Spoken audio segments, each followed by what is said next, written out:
In this video, we're going to talk about continuity. And we're going to talk about continuity at a point. And I'm going to try to motivate the definition with some examples. Alright, so I've got three functions graphed here, and they're each discontinuous at the point x equals 3, and we're going to talk about why. Now, I haven't defined what continuous or discontinuous means. I will just loosely say that discontinuous in this case means that there is a break. So explain why each of the following functions has a break at x equals 3. Alright, so in this particular case, this first one, let's call the function f of x. So at x equals 3, you have this circle right here, and you remember that that means that the point is missing. And so what that means is that f of 3 is not defined. So if a function's not defined at a point, it cannot be continuous at that point. Now, by continuous, we mean that there is not a gap or a break. Alright, well, let's go down to the next example.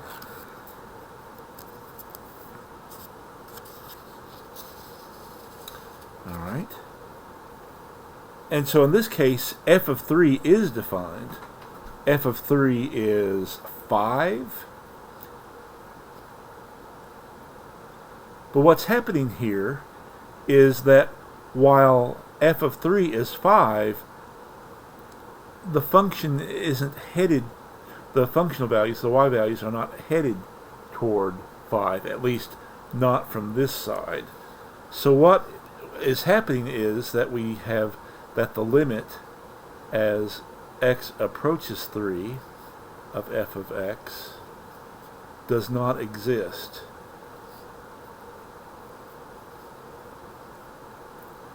That's what explains this jump in the graph.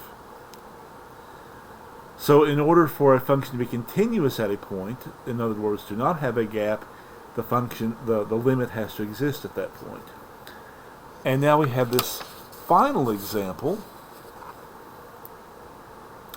It's different from the other two. It still has this gap, and what was wrong with the other two functions is not a problem here. F of 3 is defined, and the limit as x approaches 3 of f of x exists. F of 3 is actually the y value of the point where x is equal to 3, and that's going to be 5. That's because of this point. But the limit as x approaches 3 of f of x, as we get closer to x equals 3, but without going all the way to x equals 3, the y values are headed toward 2, and so the limit of f of x as x approaches 3 is 2. Now, why is this function not continuous? Well, basically because this point isn't down here. In other words, f of 3 doesn't match the limit as x approaches 3 of f of x. So these two do not match. So, in order for a function to be continuous, you need both of these things to exist, and they need to be equal. Alright, so here's the definition of continuity of a function at a point C. The function f is said to be continuous at C if f of C is defined, the limit of f of x as x approaches C exists, and finally, those two quantities in parts 1 and 2 have to be equal. So if a function satisfies all three of those conditions at the point C, it's continuous at the point C.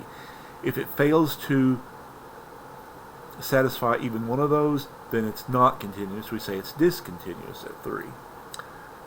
Alright, so there's the definition for continuity at a point. Now, we can also talk about continuity on an open interval. A function is said to be continuous on the open interval from a to b. You remember that means that we are not including the endpoints. If f is continuous at every point on the interval. Now we will define continuity a little bit differently when we go on to closed intervals. And finally, if f is continuous on the interval from negative infinity to positive infinity, in other words, at all real numbers, then f is said to be continuous everywhere. Okay, so let's look at some examples of functions, and let's talk about the continuity of these functions. So number one, you've got f of x equals 5x plus 1, and we don't really even have to be all that technical about what's going on in number one. If you remember what the graph of f of x equals 5x plus 1 looks like, then that will help you a great deal. You remember that this is of the form mx plus b, which means that this is the graph of a line. It's a line of slope 5 with y-intercept 1, and so essentially it would look, well, kind of like this. Are there any gaps in it? Are there any breaks? There are not any gaps or breaks. It is continuous for all values of x. It's continuous everywhere. And I think I'll abbreviate continuous with the abbreviation CT and S. It's continuous on the entire real line, or you can say it's continuous everywhere. Alright. What about number 2? Where is this function continuous? Well, are there any problems with it? Remember that in order for a function to be continuous, it has to be defined, the limit has to exist, and the value of the function and the limit have to exist at that point. Well, is this function ever undefined? It is. If you substitute in 2 for x, you get a 0 in the denominator, and so g of 2 is undefined. So we know the function is not continuous at 2. What about other points? Well, let's factor this numerator. I believe it factors into x minus 2 and x minus 1. And so that's the same thing as x minus 1 as long as x isn't equal to 2.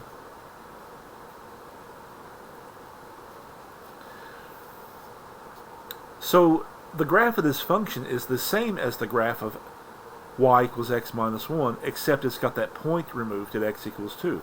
Well, again, this is another line. It's going to be continuous everywhere, and so there's only this one discontinuity.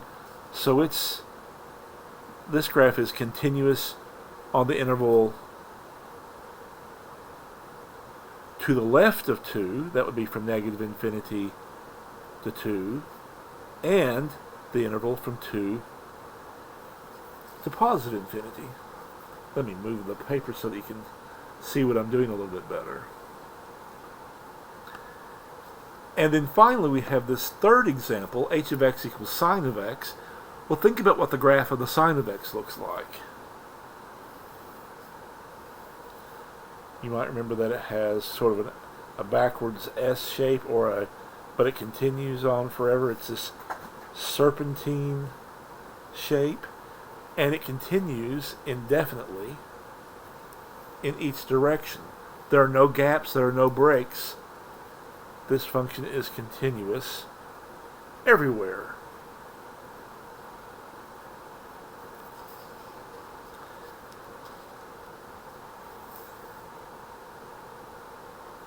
In the next video, we will talk about one-sided limits and what they have to do with continuity. Thank you for watching.